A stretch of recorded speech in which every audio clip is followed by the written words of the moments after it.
This channel does not promote any violent, harmful, or illegal activities. All content provided by this channel is meant for an educational purpose only.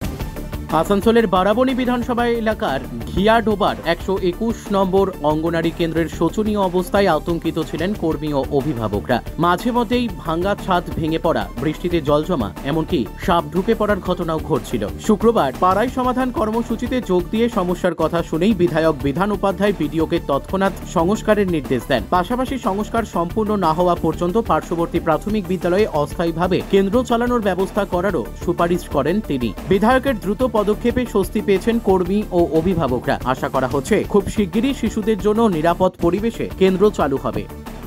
এটা হচ্ছে ICDS school, ICDS এর 121 নম্বর কেন্দ্র। এটা এবার জায়গাটার নাম কি?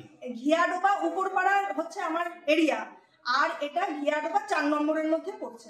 কতজন বাচ্চা এখানে আসে? এখানে বাচ্চা প্রি স্কুলের আসে হচ্ছে 10 জন, আর 6 মাস থেকে 3 বছর এরা আসে হচ্ছে 6 জন। মানে ওরা খাবার নিয়ে চলে যায়, আর মা আছে 4 জন, ওরাও খাবার নিয়ে চলে যায়। কিন্তু প্রেজেন্ট আর থাকে হচ্ছে 10 জন। 10টা বাচ্চা আছে প্রি স্কুলে, মানে 3 থেকে 6 বছরের। ঠিক আছে, এবার এখানে বসেছিল সেদিনকে।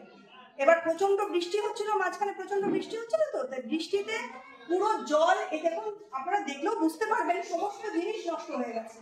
এইবার এইখানে ভেসে পড়ছে জল, জল ভেসে এই যে দেওয়াল ধরে দেখুন, দেওয়ালের সমস্ত জিনিস নষ্ট। আমি তাও কিছু খুলে রেখে দিয়েছি। এবার এইখান থেকে গড়িয়ে এখানে পুরো জল থাকে। সেদিনকে বাচ্চাদের আর ওই মানে বারান্দায় আমার রান্না হয়, এবার বারান্দা থেকেও জল পড়ে। এবার সেদিনকের ঘটনা কি হয়েছিল, আমরা বসে আছি, সেদিনকে জলটা এখানে গড়ায়নি, কিন্তু ওইদিকে বাইরে বৃষ্টি ছিল। এখানে হঠাৎ এখান থেকে একসাথে ধুড়মুড়ি করে একদম ভেঙে পড়েছিল। বাচ্চাগুলোকে আমার হেল্পার এবং আমি ঝাঁপিয়ে পড়ে বার করেছিলাম।